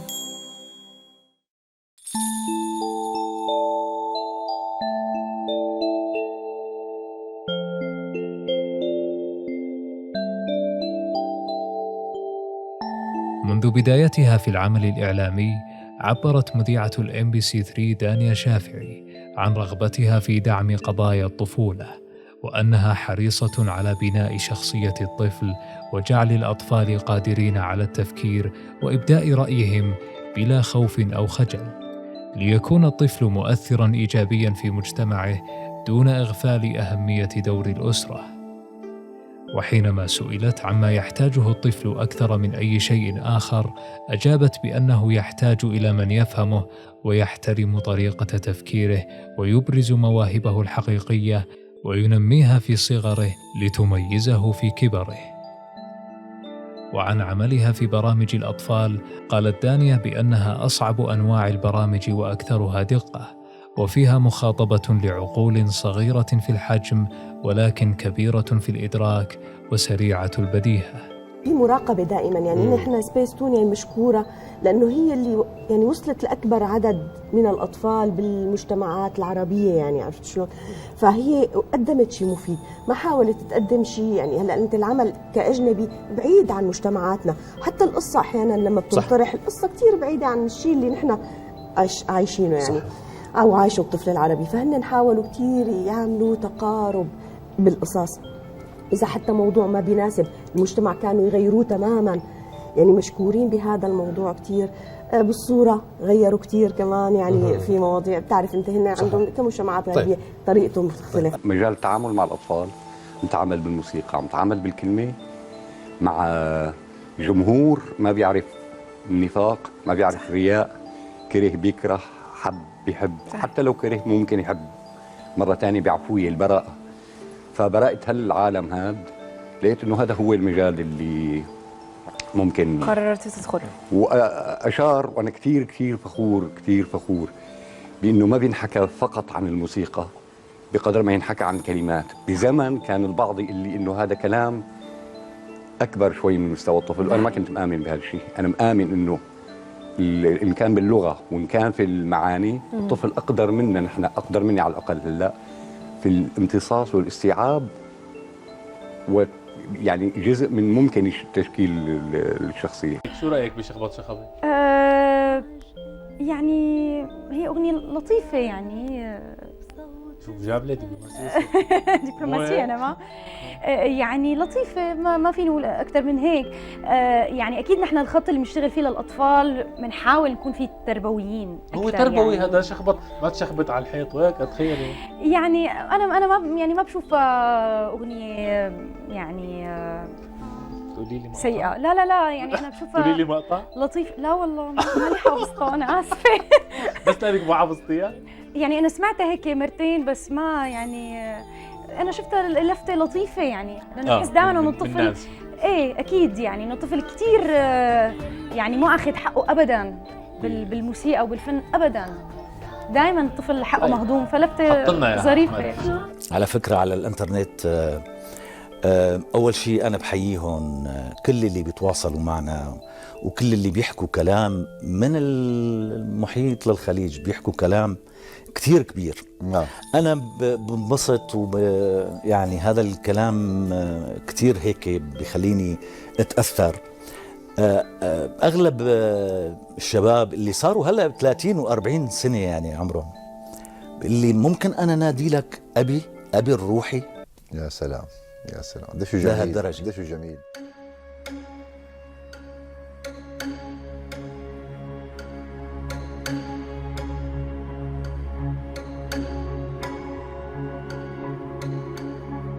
لطالما عرفت سبيس تون بأنها القناة الأكثر أماناً للأطفال لمراقبتها ومعالجتها للمحتوى الذي تتضمنه أعمال الرسوم المتحركة التي تعرضها، وهذا بالطبع لأنها تعد وليدة المركز الذي يدبلج أعمالها، ما يعني أن سياسة المركز في الدبلجة متوافقة مع سياسة القناة، وبناء عليه تكون عملية الدوبلاج أول وآخر مرحلة قبل بث المسلسل أو الفيلم. فعمليات القص والتعديل والرقابة والمراجعة تكون وتتم أثناء الدبلجة ولا تحتاج لمراجعة أخرى قبل عرضها.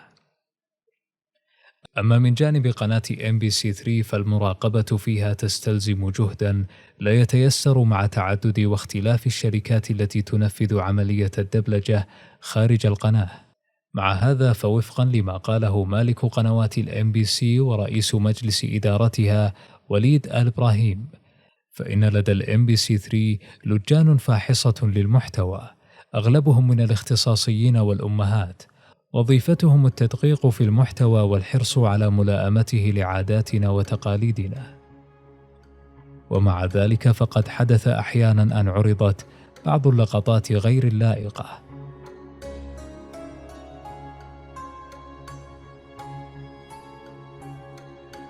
قد يرجع هذا إلى إهمال من قبل تلك اللجان أو من الاعتماد بشكل كلي على مراقبة شركة الدوبلاج لمضامين الأعمال.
جاك!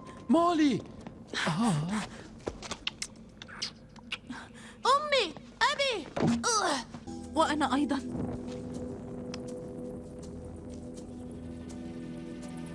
أبي! بيلي! جاك!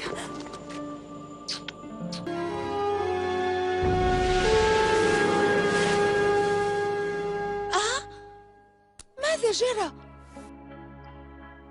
كانت اللقطات الخارجة أكثر انتقاد يوجه للMBC3، وعلى النقيض كانت سبيس تون فأكثر انتقاد يوجه إليها سببه حرص القناة البالغ في تعديل الحوارات واللقطات والقصص لجعلها ملائمة لجمهورها، وهذا ما اعتبره البعض تحريفاً للقصص وإخلالاً بأمانة نقل الأعمال وعدم مصداقية في الدبلجة.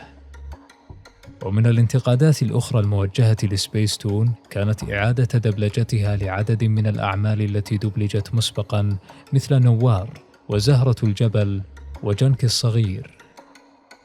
وبعد إطلاق حملة لا لإعادة الدبلجة سنة 2015 التي أدت إليها الشائعات حول عمل مركز الزهرة على إعادة دبلجة توم سوير وفلونا، ردت سبيس تون عبر إحدى حساباتها بأنها على عكس ما أشيع لن تعيد دبلجة روائع الأعمال الكلاسيكية، وأن عملها سيقتصر فقط على رفع جودة الصورة. في نهاية الأمر أعيدت دبلجة توم سوير بالكامل، فيما استمر مسلسل فلونا بدبلجته الأصلية مع تجديد شارته فقط. على جزيرة غريبة مثيرة أخذنا الموج ورسونا، ننسى ما فيها، ننسى حتى الذكرى، فوق دروب منسية تصبح ظلا فكرة، بل أحلام وردية بين طواحين الأيام، نخفي أمانينا نبحث عنها في الأحلام حين تنادينا. إن شربت الدواء فستشفى بسرعة كبيرة، هذا ما يحدث معي دائما. لا أريد أن أتناول الدواء. سأحضره في الحال.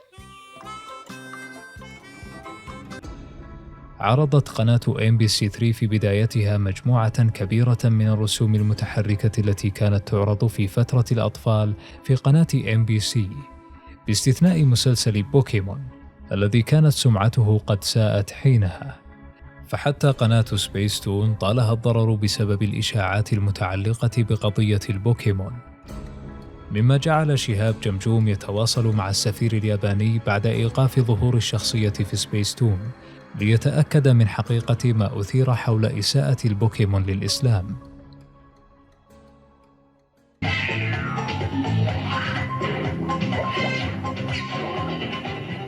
شعاري المفضل: انتبه، ادرس، كابر، وهكذا تتفوق.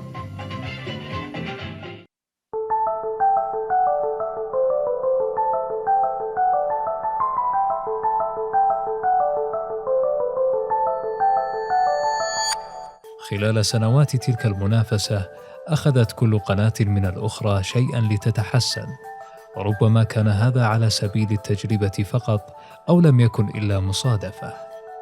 فكما هو معروف، كانت جميع البرامج في الMBC3 برامجاً حية، إلى أن جربت القناة مرة تقديم برنامج مماثل لبرامج سبيس تون المباشرة، فأنتجت سنة 2016 برنامج دانيا على الهواء بنمط الرسوم المتحركة ثنائية الأبعاد، وقدمته دانيا شافعي.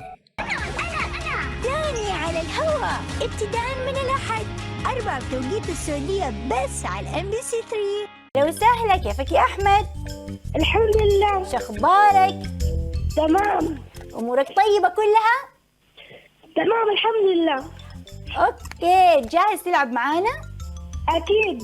يلا خلينا نلعب مع بعض ونشوف إيش اللعبة اللي راح تطلع لك دحين.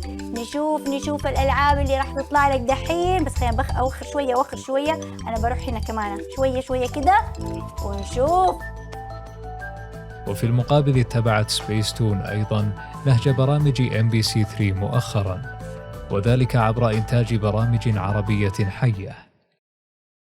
يا هلا ومرحبا بالجيمرز. لكل عشاق الجيمنج في العالم العربي، جيم اون هو برنامجكم اللي ما له ماضي ما له حاضر. نعم. فأبى أعرف ماضيك مع قناة شباب المستقبل سبيس تون كيف كان؟ من غرائب دبلجات الرسوم المتحركة في MBC3، والتي من غير المعلوم إن كانت متعمدة أم لا، ما حدث في مسلسل سونيك إكس الذي عرضته MBC3 وكان من دبلجة شركة تنوير، حيث كانت شخصية سونيك بصوت الفنانة الراحلة فدوى سليمان، وهي نفسها التي مثلت ذات الشخصية في مسلسل قنفذ السريع المعروض في سبيس تون من دبلجة مركز الزهرة. أيها الأطفال، لا تصعدوا على سطح سيارة أبداً.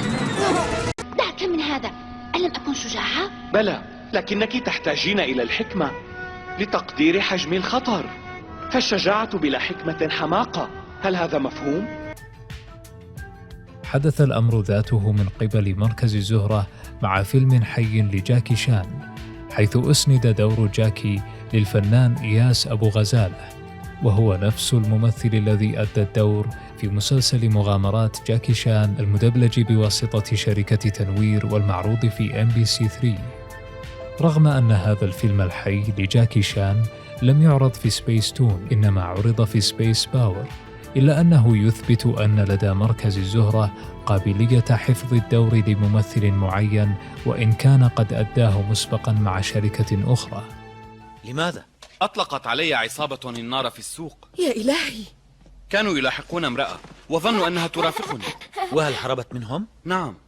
من تلك المرأة؟ تدعى ديانا، مقدمة برامج في التلفاز. علي أخذ إفادتك لأسجل بلاغا. لا، ضع دفترك جانبا، أنت خارج وقت العمل.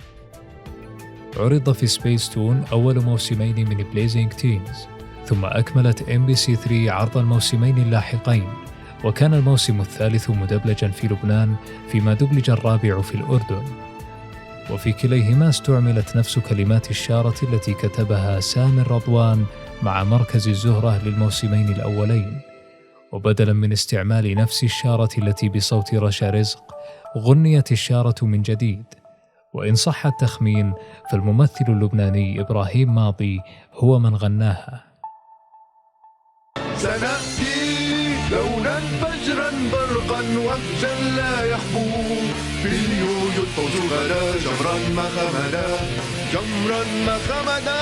سنأتي لونا فجرا برقا وفجا لا يخبو، في اليويو الفوز غدا جمرا ما خمدا، جمرا ما خمدا.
عند النظر في اللغة إلى معاني الحنين يتضح أن كثيراً منها مرتبط بالصوت والاشتياق، وكثير من الباحثين الغربيين يرون أن الصوت وهو الألحان والموسيقى والكلمة المسموعة يعد أسرع وأبلغ وسيلة تستثير شعور الحنين لدى الإنسان، خاصة إذا كان قد تعرض لتلك الأصوات مراراً في المراحل الأولى من حياته. قسمت الباحثة صفيناز سلامة إحساس الحنين إلى أنواع منها: الحنين الديني، الحنين للوطن، الحنين للأهل والأصدقاء، الحنين للذكريات، والحنين للمكان. ويمكن القول بأن الحنين للطفولة يشملها كلها، وهذا يدل على أن ما تركته قناة سبيستون لجمهورها مشبع لشعور الحنين لديهم أيا كان شكله، فأرشيفها مليء بالأغاني الوطنية والإسلامية والتوعوية، وأغاني خاصة بالأم والصداقة والذكريات، وهذا يشمل شارات رسومها المتحركة. صديقتي الحنين لو تعلمي كم زاد الاشتياق وعظام السنين لرحلة في البال في دنيا الخيال، لعالم يزدان بالألوان والرنين. هل كانت اللحظات الجميلة والذكريات أشباحا وظلال كالسراب الرمال كالخيال؟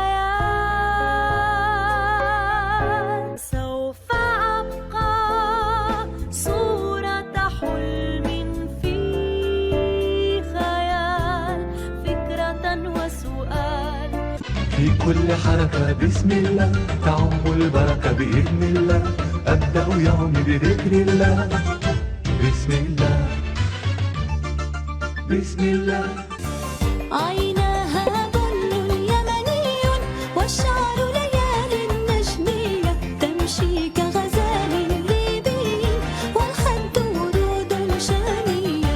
فيه السكن وفيه الأمن، وطن العربي وطن الحب. لا لا لا لا لا لا لا لا لا لا لا لا لا لا لا لا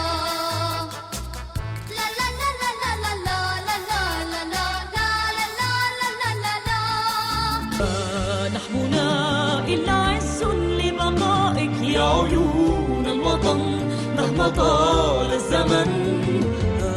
نحن ذا كشموس في سمائك، كالحقيقة في ندائك يا عيون الوطن مهما طال الزمن.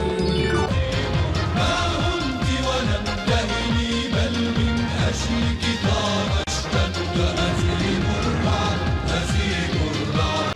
عهدا بأن نكون أقوى من الخصوم، أرواحنا فدى الوطن رخيصة الثمن. سمراء كأرض بلادي وصديقاتي سمراوات، وصديقاتي سمراوات. أرض الليلة من وادي الفل وأزهار الشرفات، وأزهار الشرفات. ضمي يدي بيديك إن الله أعطاك فوق المحبة موقعا للفوز برضاك. ضمي يدي بيديك إن الله أعطاك فوق المحبة موقعا للفوز برضاك. أمي أمي ضمي يدي ضمي، لا شيء مثل دعاك يبعدني عن الهم.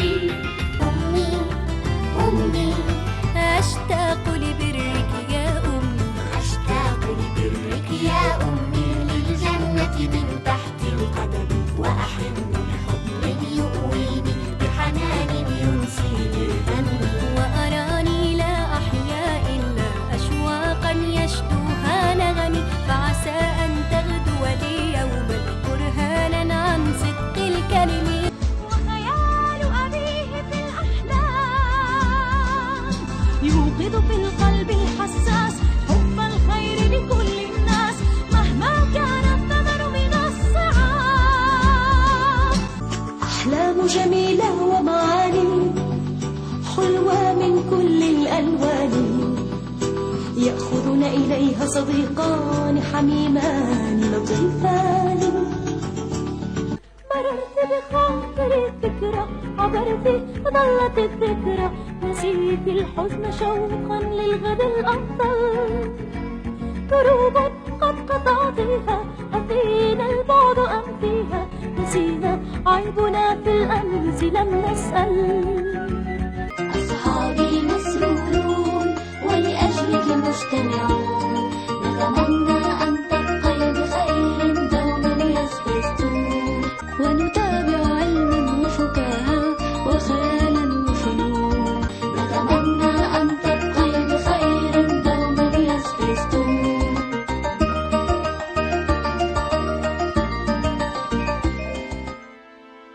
عند تجريد القناتين من الشارات والموسيقى التصويرية، يظل ما لدى قناة سبيستون من مواد تعزز شعور الحنين يفوق قناة MBC3. فتقديم إعلانات وفقرات وأغاني سبيستون بنفس مجموعة الأصوات من معظم برامجها المدبلجة أوجد تجانساً بين القناة ومضامينها، فنتجت من هذا التجانس علاقة خاصة بين القناة وجمهورها. هلا أنا لاحظت إنه كتير بيحطوا من الماضي، فواضح إنه كمان القناة لسه بتحب تضلها هيك نوستالجيك، يعني إنه طبعا عندهم أعمال جديدة ما أكيد يعني، بس يبدو كانت في كمان فترة في غزارة إنتاج، هي يبدو لهلا مستمرة بعرضها. هلا حاليا ما فيني اجزم اذا غزارة الانتاج خفت ولا هذا، بس بتصور اكيد بسبب الظروف كلها العالميه يعني بالدنيا كلها هلا اللي عم تمرق فيها، وخاصه بلادنا اكيد ما حيكون الانتاج وغزارته مثل الاول، يعني اقل بشوي، بس ان شاء الله يضل يعني نضل هيك عم نواكب مع الاجيال الجديده، يعني ما ينحرموا مثل مثلا حضرتكم، مثل نحن كمان وقت كنا صغار. رغم استمرار سبيستون في تقديم برامج وأغاني جديدة، إلا أنها مع ذلك تبدو عالقة فيما تبقى من ماضيها، مستغلة في كل مناسبة أي فرصة يمكن فيها استخدام ما قد يلفت انتباه جمهورها القديم إليها ويشعرهم بالحنين، إما عبر المعزوفات الموسيقية القديمة أو بتجديد الأغاني والفواصل القديمة مرئياً أو سمعياً، أو بإعادة عرض المسلسلات القديمة باستمرار، أو من خلال استخدام العبارات الدالة على ارتباط القناة بالماضي والذكريات. أما قناة MBC3 فلم تترك لجمهورها أصواتاً معينة لترتبط بذاكرتهم، بما أن رسومها المتحركة متنوعة الدبلجات، إضافة إلى ندرة تكرار عرض تلك الرسوم أساساً. ولم تترك القناة لجمهورها مجموعة أغاني يتذكرونها بها نظراً لقلة نشاطها في إنتاج الأغاني أو عرضها باستمرار، مما جعل جمهور MBC3 يتعلق بمذيعيها، وهؤلاء المذيعون لم يبق منهم لدى القناة سوى ما قدموه من البرامج التي صارت مدفونة في الأرشيف. فمن الواضح أن MBC3 لا تتبع سياسة إعادة عرض البرامج القديمة، فلتلك البرامج ما هو أشبه بتاريخ صلاحية محدد لا تعود صالحة للعرض بعد مضيه.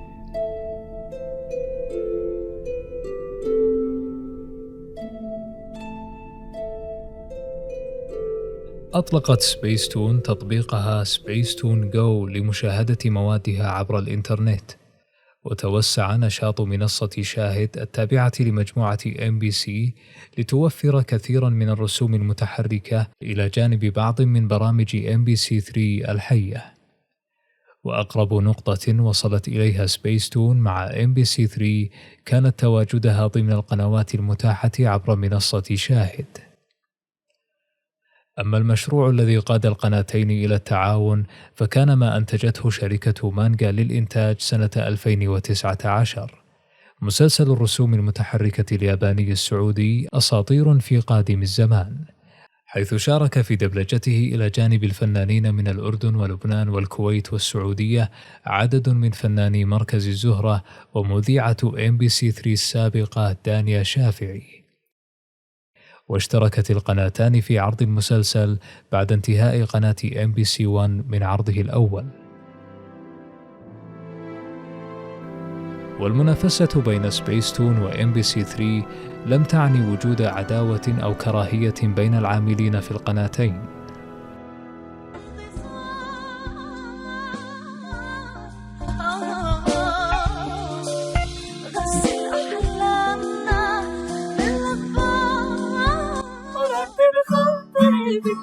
عبرتي طلعت الذكرى نسيت الحزن شوقا للغد الأفضل ضروب قد قطعتيها أثينا الموت وامضيها نسينا عيبنا في الأمس لم نسأل.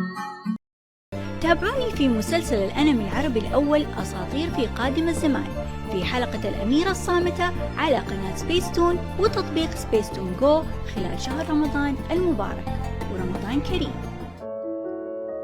انتهت المنافسة تدريجياً بعد غياب مجموعة من أهم الأسماء عن كلتا القناتين، ولأن الأمر صار أشبه بمحاولة النجاة من النسخ العربية للقنوات الأمريكية الشهيرة.